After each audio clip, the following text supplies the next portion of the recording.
Hello guys, welcome back to our channel. మీరు కనుక మన ఛానల్ని సబ్స్క్రైబ్ చేసుకోకపోతే వెంటనే సబ్స్క్రైబ్ చేసుకోండి. అలాగే వీడియో కింద లైక్ చేసి కామెంట్ కూడా చేయండి. ఇదైతే వినాయకుడి దగ్గర మేము పీటల మీద కూర్చునే రోజు వ్లాగ్ అనమాట. ఇంకా ముందు రోజే మా అమ్మ మా చెల్లి అయితే వచ్చారనమాట. మా బాబుని చూసుకుంటూ మేమైతే పూజ చేసుకుంటాం. ఇంకా వచ్చేటప్పుడైతే పూజకు కావాల్సిన సామాన్ అయితే కొన్ని తీసుకొచ్చింది. పూలు తీసుకొచ్చింది, అలాగే పూజకు కావాల్సిన గరకు ఉంటుంది కదా, అది కూడా తీసుకొచ్చింది. ఇంకా మా అత్తమ్మ కూడా మా వారితో కొన్ని అయితే పూలు పంపించింది అనమాట. ఇంక ఇవన్నీ కూడా పూజకి అయితే యూజ్ చేస్తాను నేను. ఇంకా మార్కెట్లో కూడా ఒక 10 రూపీస్ అయితే పూలు తీసుకొచ్చాను. ఇంకా మేమైతే ఫ్రైడే రోజు పీటల మీద కూర్చొని పూజ అయితే చేసుకుందాం అనుకుంటున్నాం. ఇంకా ముందు రోజే ఇల్లంతా క్లీన్ చేసుకొని పెట్టుకున్నాను. ఇంకా మార్నింగ్ లేవగానే శనగలు అయితే నానబెట్టేశాను ప్రసాద్ కోసం. అలాగే చింతపండు పులిహోర కోసం చింతపండు కూడా నానబెట్టేశాను. ఇంకా పూజకు కావాల్సిన ఇతర సామాన్లు ఉంటాయి కదా, చెంబులు అలాగే తాంబాలం అయితే మా అమ్మ రుద్దేసింది నీట్గా. ఇంకా మా అమ్మ అయితే వీటితో పాటు కొంచెం ఆకుకూరలు అలాగే కరివేపాకు, గోరింటాకు ఇవన్నీ కూడా తీసుకొచ్చింది అనమాట. నాకు ఇక్కడ దొరకనివన్నీ మా అమ్మ అయితే ఇంటి దగ్గర నుంచి తీసుకొచ్చింది. అలాగే దేవుడి కోసం పత్రి ఉంటాయి కదా, అవి కూడా తీసుకొచ్చింది. నైట్ అయితే పడుకొని మార్నింగ్ లేచి తలస్నానం చేసి పూజ అయితే చేసుకుందాం అనుకున్నాను. ఇంక ఈ లోపు అయితే అన్నయ్య వచ్చాడు మా వారితో మాట్లాడటానికి. అలాగే మా అమ్మ వాళ్ళు వచ్చారు కదా కలవటానికి, అయితే మా అన్నయ్య వచ్చారు పాపను తీసుకొని. ఇంకెక్కడైతే మా అమ్మ ప్రసాదాలు ప్రిపేర్ చేస్తుంది రెడీ అయ్యి. ఇది వచ్చేసి శనగలు అయితే కుక్కర్లో పెడితే అవి అయితే ఉడికిపోయాయి. ఇంకెక్కడ వచ్చేసి చింతపండు అయితే మరగబెడుతుంది అనమాట. అలాగే ఇంకా వీటితో పాటు బెల్లం కుడుములు కూడా ప్రిపేర్ చేసుకుంటుంది. నేనేమో ఇక్కడ పూజ చేసుకున్నాను అనమాట. ఇక్కడ దేవుడికి అది కూడా క్లీన్ చేసుకొని ఇంకా పూజ అయితే కంప్లీట్ చేసుకున్నాను. ఇంకా మా బాబు లాగేస్తున్నాడు అనేసి ఇంకా క్లాత్ కూడా పెట్టేశాను అనమాట లాక్కుండా. ఇంకా మా అమ్మ అయితే ప్రసాదాల పని అనమాట. అక్కడ ఇంకా లడ్డూల కోసం బెల్లం ప్రిపేర్ చేసుకుంది కదా, ఇంకెక్కడైతే లడ్డూలు చేస్తుంది.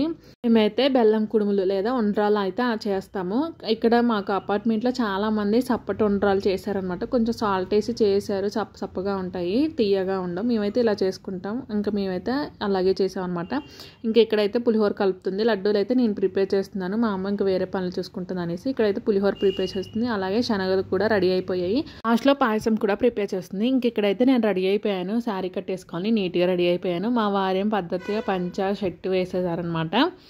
ఇంకా రెడీ అయ్యి పూజకు కావాల్సిన సామాన్ అయితే కిందకి తీసుకెళ్తున్నాం. ఈలోపు పంతులు గారు అయితే వచ్చారనమాట. ఇంకా పూజ అయితే చేసుకున్నాము. దాదాపుగా అయ్యగారు వచ్చేసరికి 10 అయింది. మాకు పూజ కంప్లీట్ అయ్యేసరికి 12 అయిపోయింది అనమాట. నవగ్రహ పూజ అలాగే వినాయకుడి పూజ ఇవన్నీ కూడా అయ్యేసరికి నైట్ 12 అయితే అయిపోయింది. ఆకలిగా ఉంది, తినకూడదు కదా పీటల మీద కూర్చుంటే ఏమి. మాకైతే ఫుల్గా ఆకలేసింది అనమాట. మార్నింగ్ టిఫిన్ చేసాం అంతే. ఇంకా మార్నింగ్ నుంచి నైట్ పూజ అయ్యేంతవరకు ఏమీ తినలేదు. పూజ కంప్లీట్ అయిపోయాక ఇంకా మేమైతే లాస్ట్లో దేవుడికి దండం పెట్టేసుకుని హారతి ఇచ్చేసి ఇంకా గుంజీలు తీయమంటే గుంజీలు అయితే తీసామన్నమాట. గుంజీలు తీస్తే మంచిదంట, ఆడవాళ్ళు మగవాళ్ళు అందరు కూడా తీయొచ్చు అంట. మేమైతే ఇంకా గుంజీలు అయితే తీసుకున్నాము.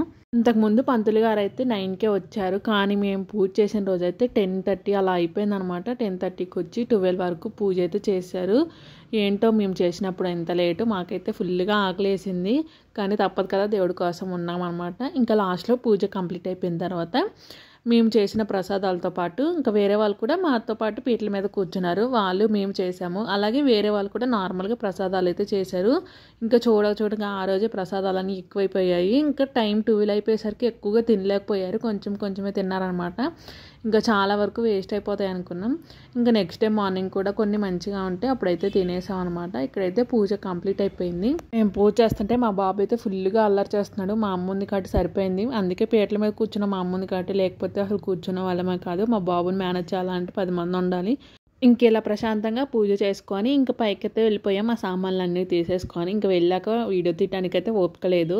ఇంకా డ్రెస్ చేంజ్ చేసేసుకొని ఇంకా మా బాబుని పడుకోబెట్టేసి నేను కూడా పడుకున్నాను అంతే. వీడియో